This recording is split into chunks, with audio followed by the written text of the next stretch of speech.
జరిగింది ఎంతో ఉంది. కానీ చేసిన వాళ్ళల్లో కనీసం కొంచెం కూడా మిల్లీగ్రామంత మానవత్వం కూడా ఎందుకు లేదు అనంటే,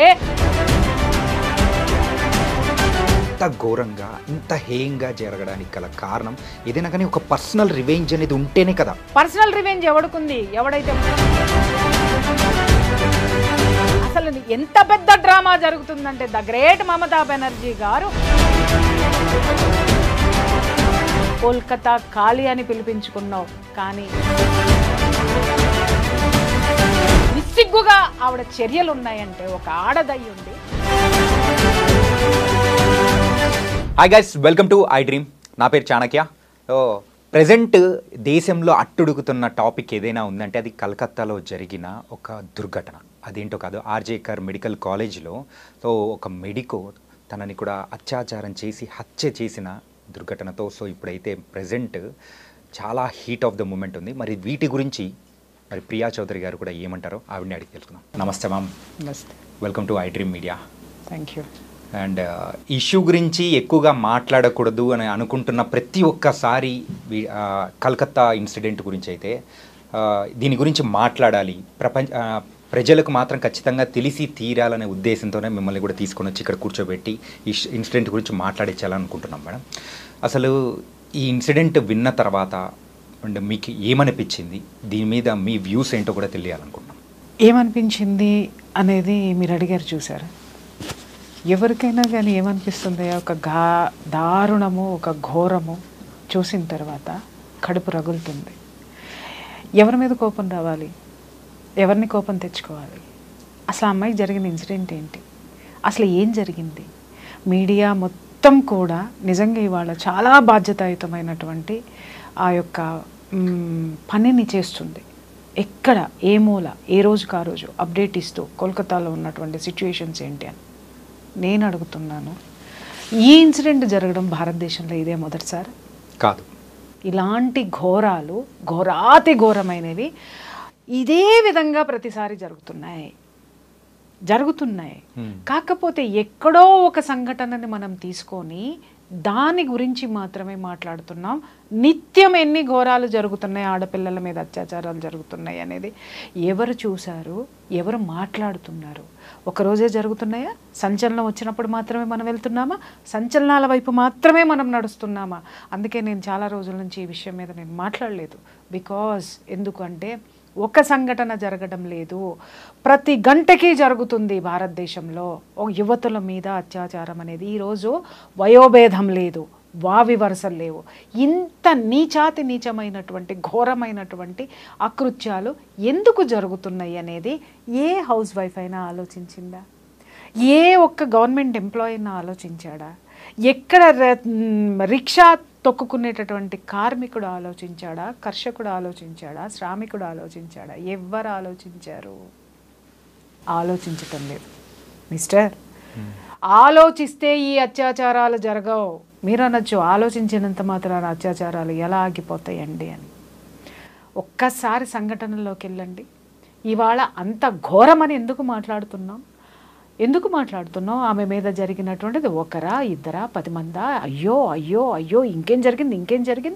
క్రైమ్ థ్రిల్లర్ సస్పెన్స్ స్టోరీ చూసినట్టు రోజు ఇంకేమన్నా వస్తాయి. అరే నేను చెప్తున్నాను, మనం వినేటటువంటి ప్రతి ఒక్కళ్ళకి సిగ్గు శరం నాడి నరాన ఉన్నట్టయితే కనుక సిగ్గుపడాలి. ప్రతి ఆడది సిగ్గుపడాలి, ప్రతి పేరెంటు సిగ్గుపడాలి, ప్రతి ఒక్క మనిషి అనేవాడు కూడా సిగ్గుపడాలి. ఎందుకు అనంటే ఒక ఆడపిల్ల మీద అంత అసలు చెప్పలేనటువంటి దారుణం అన్నమాట, దుర్మార్గం, అతి హేయమైనటువంటి చర్య జరిగింది అనంటే ఆ శరీరంలో ఉన్నటువంటి పార్ట్, కళ్ళల్లో నుంచి బ్లడ్, నోట్లో నుంచి బ్లడ్, అసలు నిజంగా చేతులు వెనక్కి విరిచేసి, కాళ్ళు వెనక్కి విరిచేసి అని ఇన్ని మాట్లాడుకుంటున్నామే. కొన్ని గొంతుకలు వింటున్నాను మీడియాలో, అసలు ఇలా జరుగుతుంది అని. అరే ఆ గొంతుకల వెనక అరుపులొద్దు, ఆవేదనలోకి ఒక్కసారి తొంగి చూడండి. నేను మాట్లాడుతున్నాను అది ఆవేదనతోటే. నేను ఇన్ని రోజులు నోరెత్తలేదు. అంత పైశాచికంగా ఒక మనిషే చేశాడు. ఎవడా మనిషి? ఇవాళ మనం ఒకరోజు ఒక కానిస్టేబుల్ని బయటికి పట్టుకొని వచ్చారు, అదే వాడెవడు వాలంటరీ పోలీసింగ్ని పట్టుకొని వచ్చారు. ఆ తర్వాత 2 రోజులు గడిచిన తర్వాత ప్రిన్సిపల్ని అరెస్ట్ చేశారు. ఆ తర్వాత 2 రోజులు గడిచిన తర్వాత ఇంకెవరు వస్తారో అని సస్పెన్స్ థ్రిల్లర్ కింద మనం చూస్తున్నాము తప్ప, నేను చెప్తున్నాను అంత క్రూరము నీచము చేసింది ఒక మనిషే కదా. 10 మంది చేయని, ఒక్కళ్ళు చేయని, ఎంతమంది అయినా సరే చేయని హ్యూమన్ బీయింగ్ చేశాడు అక్కడ. కానీ వాడిలో హ్యూమానిటీ లేదు, చచ్చింది. ఏ చర్యల వల్ల చచ్చింది, ఎందుకంత దారుణంగా చచ్చింది అనేది ఎవడెంతమంది ఆలోచించాడు అది నాకు చెప్పండి. ఎలా చేశారు అని మాట్లాడుతున్నారు. అలా చెయ్యడానికి వాళ్ళలో అంత రాక్షసత్వం రావడానికి ఏ కారణమో, ఎవడు కారణం అంటే నువ్వు, నేను, మీడియా, భారతదేశంలో ఉన్నటువంటి పరిపాలనా వ్యవస్థ, రక్షణ వ్యవస్థ, పోలీస్ యంత్రాంగం, ప్రతి ఒక్క వ్యవస్థ యొక్క ఫెయిల్యూర్ ఇది. ఎక్కడి నుంచి వచ్చింది అంత రాక్షసత్వం ఒక మనిషిలో? ఎలా వచ్చింది? కనీసము మన తల్లి అయినా సరే, అతి దుర్మార్గుండి అయినా సరే, ఒక చెంప దెబ్బ కొట్టంగానే తల్లి మనసు కదా అమ్మో అని అనుకుంటుంది. కానీ ఆ కొడుకు చేసినటువంటి తప్పిదానికి ఆ యొక్క పశ్చాత్తాపం కోసం ఆవిడ వెయిట్ చేస్తుంది. అలాగే ఒక దుర్మార్గుండి అయినా సరే, మనం 4 దెబ్బలు కొట్టిన తర్వాత 5వ దెబ్బకి చచ్చిపోతాడని మనలో ఒక మానవత్వం అనేది వస్తుంది. కానీ చేసిన వాళ్ళల్లో కనీసం కొంచెం కూడా మిల్లీగ్రామంత మానవత్వం కూడా ఎందుకు లేదు అనంటే వాడి శరీరంలో వాడు తీసుకున్నటువంటి మత్తు పదార్థాల యొక్క ప్రభావం అది.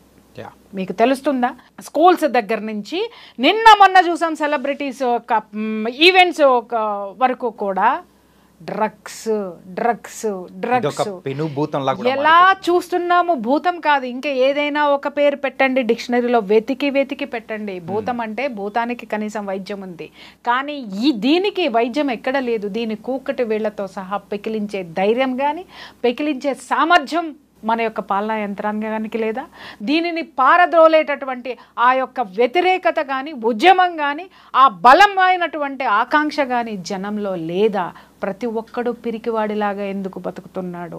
మనది ఒక బతికేనా? శ్రీశ్రీ గుర్తొస్తున్నాడు. కుక్కల వలె నక్కల వల్ల మనది ఒక బ్రతికేనా? సందులలో పందుల వలె బ్రతుకు వ్యధ, చదువు వృధా, మనమంతా గానుగులం పీనుగులం అని చెప్పేసి అని మాట్లాడాడే. ఇది వాస్తవం, నిజం నిజం నిజం ఇదే. ఎంత చదువుకున్నామో, లక్షల ప్యాకేజీలు తెచ్చుకుంటున్నామో, బాహాటంగా కార్లు చూడండి. ఇవాళ భారతదేశంలో చూస్తే మనిషి నడవడానికి ప్లేస్ లేనంత కార్ల విలాసవంతమైనటువంటి జీవితాల్లో మనం ఉన్నాం. కానీ ఇక్కడ మానవత్వం అనేది అటువంటిది కోల్పోయాం. మనిషిమి అనేటటువంటి మర మనుషులమైపోయాము. మరలతోటి మనం అంతా కూడా ఆ యొక్క దాన్ని ఏమంటారు సహచర్యం చేసుకుంటూ ఆ యొక్క దీన్ని కూడా మనలో పెట్టేసుకున్నాం. ఎవడికి ఎవడు పట్టదు. వాడు నువ్వు కారు కొనుక్కున్నావంటే నేను డబల్గా ఇంకేం కారు కొనుక్కోవాలని ఆలోచిస్తున్నావు. లేదు నువ్వు ఒక బిల్డింగ్ కొన్నావనంటే నీకంటే గొప్పగా నేను ఎలా సంపాదించాలి, ఆ సంపాదన ఎలాగైనా సంపాదించాలి. ఇక్కడ కోల్కతాలో జరిగినటువంటి విషయం కూడా ఎందుకు అమ్మాయి అంత దారుణంగా చంపేశారు చెప్పమని చెప్పండి. ప్రశ్నించడం వల్ల. ఏమని ప్రశ్నించింది? నీకు నాకు లేనటువంటి ధైర్యమో, ఎవ్వడికి లేనటువంటి ధైర్యం, ఒక మగాడికి లేని ధైర్యం, ఒక పోలీసు యంత్రాంగం అరికట్టలేనటువంటి ఆ యంత్రాంగంలో లేనటువంటి నిబద్ధత, నిజాయితీ, గుండె ధైర్యం ఒక ఆడపిల్లలో వచ్చింది. ఆ హాస్పిటల్లో జరిగేటటువంటి అకృత్యాలని క్వశ్చన్ చేసింది. ఏ అకృత్యాలు జరుగుతున్నాయి అక్కడ ఉన్నటువంటి ఆ ట్రైనీ డాక్టర్స్ తోటి అక్కడ ఒక సెక్స్ రాకెట్ నడుస్తుందని విన్నాం.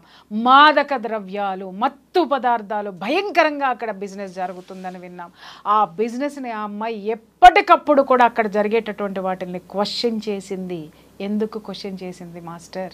ఎందుకు క్వశ్చన్ చేసింది? నేను మనిషిని, ఈ అకృత్యం నా చుట్టూ జరగకూడదు.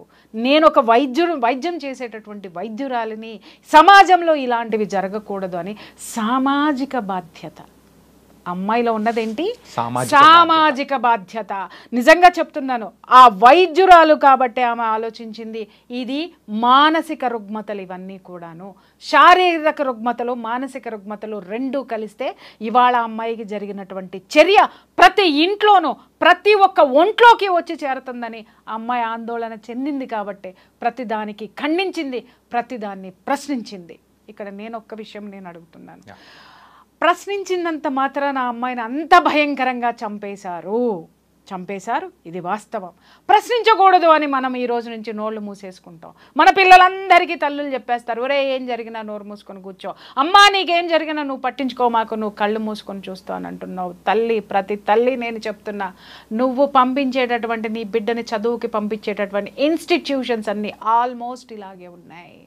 నీ బిడ్డ ప్రశ్నించకూడదు, నువ్వు ప్రశ్నించకూడదు, కానీ రేపొద్దున ఇవాళ అమ్మాయి ప్రశ్నించినందుకు జరిగిందని మనం మాట్లాడుకుంటున్నామే, రేపొద్దున పక్కన ఉన్న వాళ్ళకు కూడా ఇది ఈ జాడ్యం అంటుకుంటుంది, అలాగే ఇది వచ్చి చేరుతుంది అనేటటువంటి ఆలోచన ప్రతి తల్లికి ఎప్పుడైనా వస్తుందా, వచ్చిందా, రావాలి, వచ్చి తీరాల్సిన అవసరం ఉంది.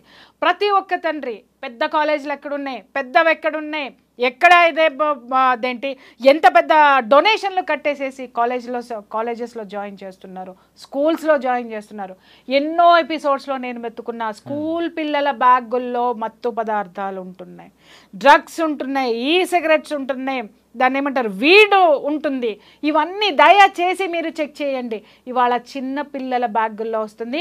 ఇంకొక ఘోరమైనటువంటి విషయం చెప్పమంటారా, 9th 10th క్లాసు పిల్లలు, మగ పిల్లలు అడల్టరీకి వెళ్తున్నారు. మీకు ఆ సంగతి తెలుసా? మీకు ఎవరికైనా ఎందుకు వెళ్తున్నారు అని ప్రశ్నించండి బాస్. ఎందుకు వెళ్తున్నారు అని అంటే ఇలాంటివి వాళ్ళ శరీరంలోకి వెళ్ళి వాళ్ళ హార్మోన్స్ కంట్రోల్లో ఉండడం లేదు. ఇవాళ చూడండి, నిజంగా సమాజానికి తెలియనటువంటి నిజాలు, వాస్తవాలు ప్రతి పేరెంట్ తెలుసుకొని చావండి. ఎందుకంటే మీరు సంపాదించే లక్షలు కోట్లు తీసుకెళ్ళి ఎవరికి పోస్తున్నారు? అరే మీ పిల్లల్ని మీరు పట్టించుకోలేనంతగా, పిల్లల్ని సంస్కరించుకోలేనంతగా, ఒక భావి భారత పౌరుణ్ణి తయారు చేసేటువంటి సంస్కారం లేనటువంటి సంపాదనని మనం తీసుకొని ఈరోజు చంపినటువంటి 60 మందా 10 మందా 2 3 అని అంటున్నారే, ఆ ముగ్గురులో రేపొద్దున మన కొడుకు ఉండబోతున్నాడు. ఈ దౌర్జన్యానికి గురైనటువంటి ఆ ఆడపిల్ల ఎవరైతే ఉందో, ఆడపిల్లలో మన ఆడపిల్ల ఏమన్నా ఉంటుందేమో ఒక్కసారి ఆలోచించాల్సినటువంటి అవసరం ప్రతి గుండెకి ఉంది, ప్రతి తల్లిదండ్రులకి ఉంది. ప్రతి తల్లిదండ్రులు ఆలోచించి తీరాలి. ఈ రోజు ఉద్యమాలు ఉన్నాయా ఎక్కడైనా, ఏ రాష్ట్రంలోనైనా? ఉద్యమాలను జరగనివ్వట్లేదు. ఒకప్పుడు ఎందుకు జరిగాయి? మిస్టర్, ఇప్పుడు ఎందుకు జరగనివ్వడం లేదు అని అంటే ఎవడికి తీరిక లేదు ఉద్యమాలు చేసే తీరిక, ఎవడికి పక్కవాడి గురించి పట్టించుకునే తీరిక లేదు, ఎవడికి సమాజం గురించి ఆలోచించాల్సిన అవసరమే లేదు. ఎప్పుడు వీడికి ఒక గగ్గోలెత్తుతాడో తెలుసా? నా ఇంట్లోకి వచ్చినప్పుడు. ఈరోజు నా దగ్గరికి చాలా మంది ఫ్యామిలీ కౌన్సిలింగ్ వస్తున్నారు. ఏమండి ఇంత జరుగుతున్నా మా బంధువులు పట్టించుకోవట్లేదండి. నువ్వు ఎప్పుడైనా పట్టించుకున్నావా నీ బంధువుల్ని? ఏమండి ఇంత జరుగుతున్నా మా పక్కింటి వాళ్ళే నన్ను ఇలా చేస్తున్నారండి. సమాజంలో ఇది వేళ్ళు వండుకున్నప్పుడు ఎప్పుడైనా నువ్వు నోరు తెరిచావా? నీ దగ్గరకు వచ్చినప్పుడు మాత్రం సమాజం కావాలి, నీ దగ్గరకు వచ్చినప్పుడు మాత్రం బంధువులందరూ కావాలి. బట్ నువ్వు చేయాలనుకున్నప్పుడు సమాజం అక్కల, బంధువులు అక్కల, నీ నెక్లెస్ నీకు కావాలి, నీ కారు నీకు కావాలి, నీ విలాసాలు నీకు కావాలి, నీ స్వార్థం నీకు కావాలి, నీ కొడుకు మాత్రమే ఉండాలి, నీ కూతురు మాత్రమే ఉండాలి. సింపుల్గా చెప్పాలంటే సామాజిక బాధ్యతను మొత్తం కోల్పోయి కేవలం స్వార్థంతోనే ముందుకెళ్తున్నారు తప్ప మానవత్వం అనేది లేకుండా వెళ్ళిపోతున్నారు. 100% నేను చెప్తున్నా. మీకు చాలా మంది అడుగుతున్నారు సామాజిక బాధ్యత ఎందుకు ఉండాలని. అరే సమాజంలో నీతి ఉంటేనే నువ్వు బతుకుతావు ప్రాణాలతో.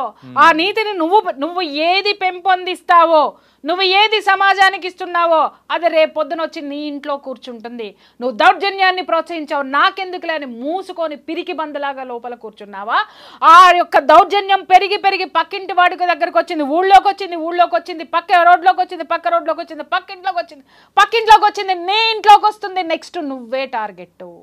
అది నీ వరకు రాదు అని మాత్రం దయచేసి ఆలోచించకండి. పిచ్చి జనాలు, పిచ్చి కథలు, పిచ్చి వ్లాగ్స్. నిజంగా చెప్తున్నాను కదా, ఈ సోషల్ మీడియా వచ్చిన తర్వాత జ్ఞానం ఎంత ఉందో అజ్ఞానం 10 ఉంది. దానిలో విచ్చలవిడితనం ఉంది. ఎవడు ఎంత నీచంగా పోస్టులు పెడితే, ఎవడు ఎంత నీచంగా మాట్లాడితే, నిన్నగాక మొన్న కూర్చున్న ఒక దరిద్రమైనటువంటి విషయం అన్నమాట. ఒక ప్రజాప్రతినిధి ఒక అక్రమ సంబంధం పెట్టుకుంటే వాళ్ళను కూర్చోబెట్టి రోజుల తరబడి ఇంటర్వ్యూలు, ఒక అమ్మ సిగ్గుపడుద్ది, ఒక అమ్మ ఆవేశపడుతుంది, ఒకడేమో ఆవేశపడాలో సిగ్గుపడాలో అర్థం కాక దేభ్యం ముఖం వేసుకొని వాడి సమాధానాలు చెప్తున్నాడు. ఈ దౌర్భాగ్యాన్ని సమాజం మీదకి పెట్టేటటువంటి వాళ్ళకి ఏమన్నా సామాజిక బాధ్యత ఉందా? ఇది సమాజాన్ని భ్రష్టు పట్టించేదా? ఒక వార్త వేసి తీసి అవతల అది వాళ్ళ కుటుంబ విషయాన్ని రోడ్డుకి ఇచ్చుకున్న తర్వాత ఏది చెప్పాలి, ఎవరి తరపున నిలబడాలి మీడియా? సమాజంలో ఇది ఎలాంటి దౌర్భాగ్యమైనటువంటి సిచ్యుయేషన్స్ తీసుకెళ్తుంది, కుటుంబ బంధాలను ఎలా విచ్ఛిన్నం చేస్తుందని మాట్లాడుకోవడం మానేసి అలా మాట్లాడారా, మీరు ఏం పాట పాడారు, మీరు ఏ కన్ను గీటారు, మీరు ఎక్కడ పట్టుకున్నారు, మీరు పడుకున్నారా లేదా, ఇంత నీచమైనటువంటివి మాటలు మాట్లాడుకుంటూ ఇదే ధోరణిని పెంచుకుంటూ పోతున్నారంటే ఇవే జరుగుతాయి మిస్టర్. అడిగి ఎందుకు జరిగింది ఈ అమ్మాయికి అనంటే మనమంతా అక్రమ సంబంధాలు ఎలా ఉన్నాయి, అవి అక్రమ సంబంధాలు కాదు, వీడు గొప్పగా బతికేస్తున్నాడు, నాకొక వీడియో కావాలి, నాకొక ఎపిసోడ్ కావాలి అని చెప్పేసి అని పుంకాలుగా తీసి అవతల బారేసి మనం మాట్లాడుతుంటే ప్రశ్నించే గొంతుక ఒక్కటే అయిపోయింది అక్కడ.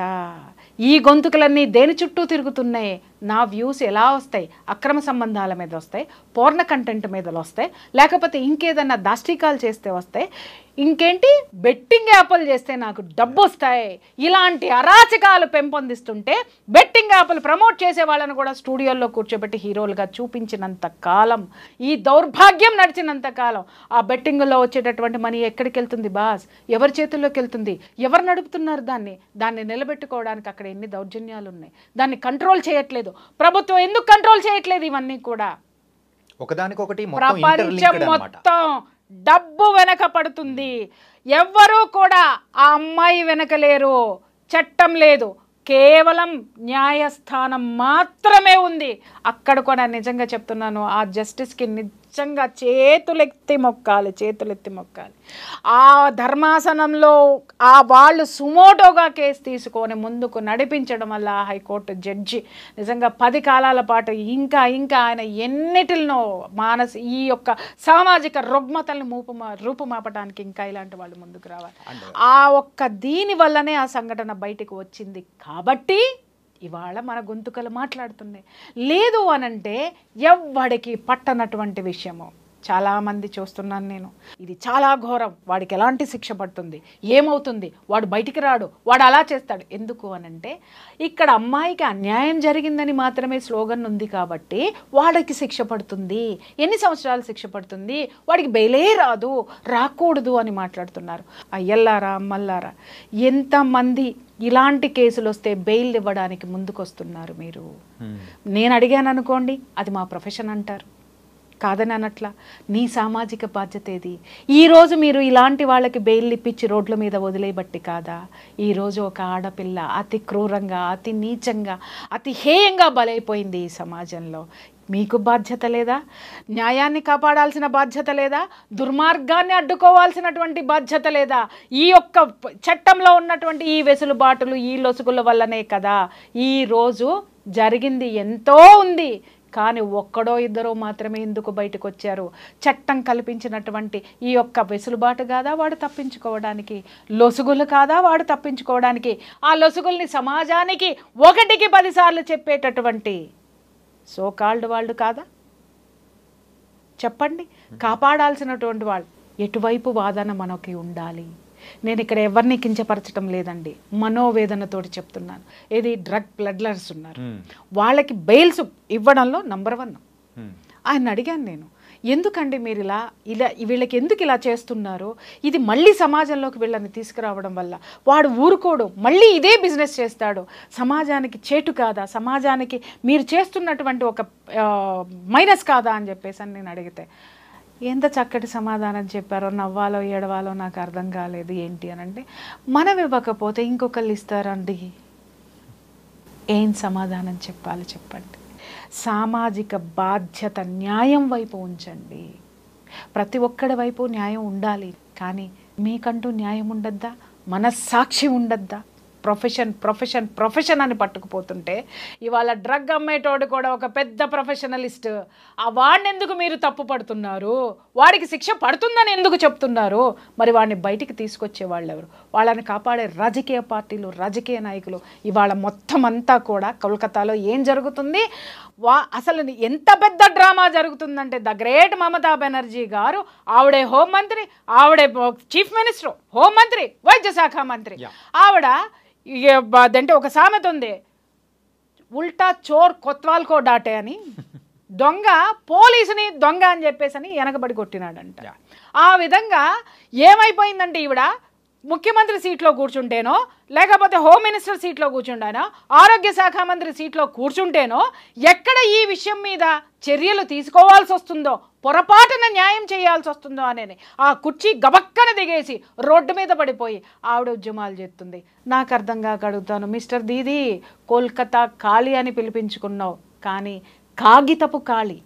నేను చెప్తున్నాను, నలుపు రంగు పూసుకున్నటువంటి అనైతికమైనటువంటి ఆ యొక్క పరిపాలన, అవినీతి పరిపాలన పూసుకున్నటువంటి నలుపు రంగు పూసుకున్నటువంటి మనిషిగా ఈరోజు నువ్వు కనిపిస్తున్నావు జనాలందరికీ కూడా. రోడ్డు మీదకి ఎందుకు వస్తావు? చట్టం చేసేది నువ్వు, చట్ట సభలో నువ్వు ఉన్నావు, చట్ట సభకి ప్రాతినిధ్యం వహిస్తున్నటువంటి ముఖ్యమంత్రివి. రాష్ట్రాన్ని నువ్వు తలుచుకుంటే నువ్వు ఒక హోమ్ మినిస్టర్కి అత్యవసరమైనటువంటి చర్యలు తీసుకునేటటువంటి స్పెషల్ ఇవి ఉంటాయి, రైట్స్ ఉంటాయి. అసలు అవన్నీ ఎక్కడికి పోయినాయి? అవన్నీ వదిలేసేసి ఎంత తెలివిగా ఆవిడ రోడ్డు మీదకి వచ్చేసేసి ఎవరిని కాపాడుతుంది మిస్టర్?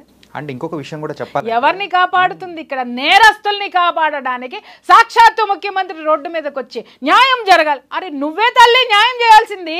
కాల్ చవతల పారేస్తావో, ఉరిశిక్ష వేస్తావో, న్యాయస్థానాలకి రిక్వెస్ట్ చేస్తావో, ఏం చేస్తావో చేయవలసినటువంటి నువ్వు ఎంత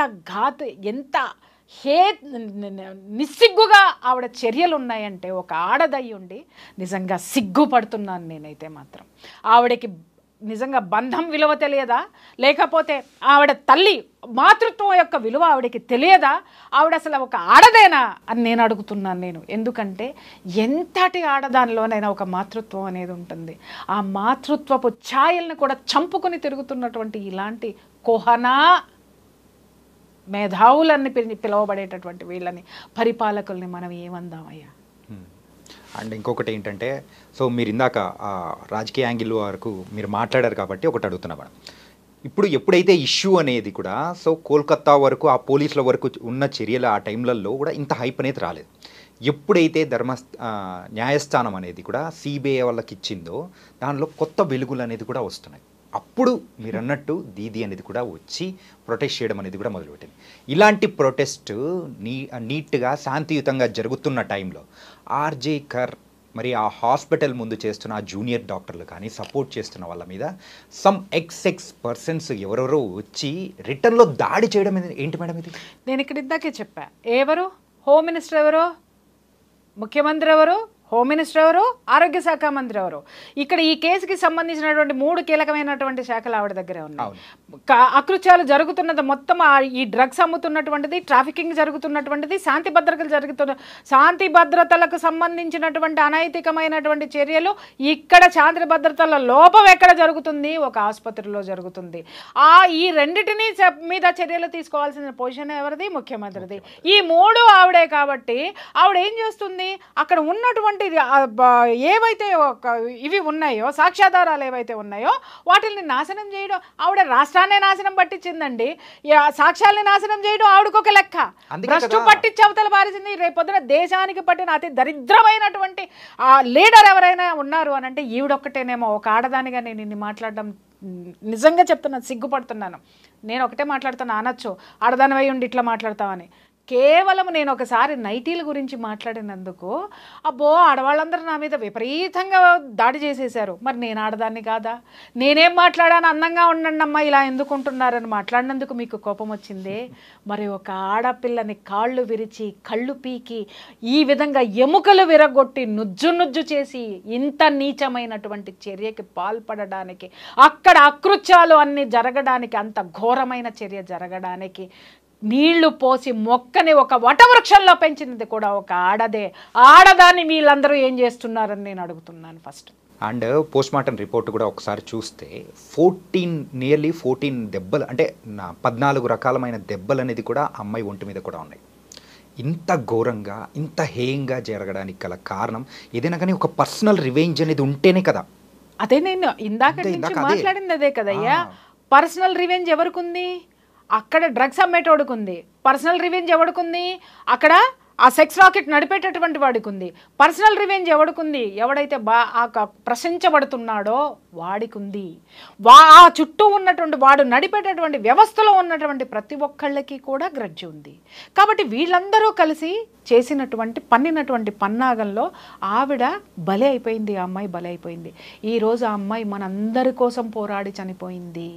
మనందరి కోసం ఈ సమాజం ఇలా ఉండకూడదు, ఈ సమాజం డ్రగ్స్ లేకుండా ఉండాలి, ఈ సమాజంలో ఆడపిల్లల్ని స్వంత లాభాల కోసం శారీరకంగా వాడుకుంటున్నారు, లైంగికంగా వాడుకుంటున్నారు అని చెప్పి ఎదిరించినటువంటి ధీర వీర వనిత పిల్లండి.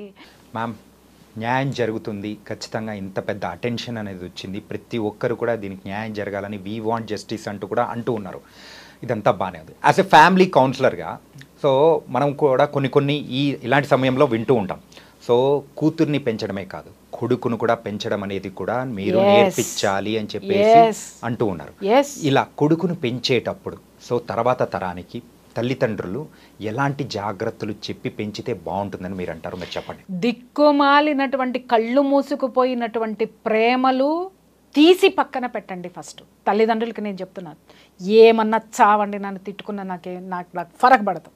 ఒక్కటి మాత్రం చెప్తున్నాను, ఎవడైనా అమ్మ నీ కొడుకు డ్రింక్ చేస్తున్నాడనో, నీ కొడుకు సిగరెట్లు కాలుస్తున్నాడనో, నీ కొడుకు అమ్మాయిలకి లైన్ వేస్తున్నాడనో, లేదా నీ కొడుకు ప్రవర్తన బాగాలేదు లైంగికంగా వేధిస్తున్నాడని ఏ కన్న తల్లికైనా ఎవత్తైనా తీసుకెళ్ళి ఒక చిన్న కంప్లైంట్ ఇవ్వండి. ఆ తల్లి ఎట్లా రియాక్ట్ అవుతుందో మీ అమ్మాయిని అదుపులో పెట్టుకోండి. మావాడు మగాడు సిగరెట్లు కాలుస్తాడు, మావాడు పలానావాడు ఇది కాలుస్తాడు, మావాడు చేస్తాడు, ఇలాంటి మనస్తత్వం ఉన్న వాళ్ళని తంతే. అలాగే తల్లుల్ని నేను కించపరుస్తున్నానని అనుకోకండి. నేను అందరినీ అనట్లేదు, అందుట్లో నేను కూడా ఒక తల్లిని నేను మాట్లాడుతున్నాను కదా. నా ఆవేశానికి చాలా కారణాలు ఉన్నాయి. నా ఆవేశానికి చాలా న్యాయబద్ధమైనటువంటి ఇది ఆవేదన ఉంది దాని వెనక. తండ్రులు ఉన్నారు, వాడు ఒక్కొక్కడు చెప్తున్న మదమెక్కిన తండ్రులు ఎంతమంది ఉన్నారంటే, కొడుకు తిరగడానికి డబ్బులు ఇస్తాడు, కొడుకు డ్రగ్స్కు బానిస అవుతున్నాడన్నా కూడా వాడిని తీసుకెళ్ళి 4 రోజులు రీహాబిటేషన్లో పెడతాడు, మళ్ళీ డబ్బిచ్చి మళ్ళీ పంపిస్తాడు.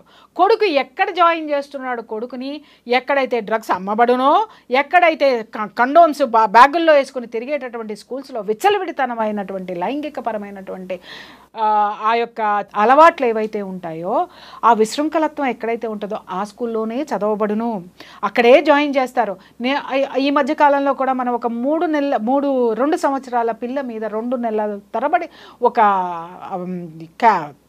డ్రైవర్ లైంగికంగా అత్యాచారం చేస్తే ఆ తల్లిదండ్రులు ధైర్యం చేసి వచ్చి సమాజంలో చెబితే మిగిలిన పేరెంట్స్ ఏమన్నారు, ఆ స్కూల్ని మూసేయమని చెప్పి గవర్నమెంట్ ఆర్డర్స్ ఇస్తే మిగిలినటువంటి దౌర్భాగ్యపు దగులుబాజీ పేరెంట్స్ కొంతమంది ఏం మాట్లాడారో తెలిసిన, అయ్యో ఎవరో ఒకరికి జరిగితే ఆ స్కూల్ ఎందుకు మూసేస్తారండి, మా పిల్లలు ఎక్కడికి వెళ్ళాలండి.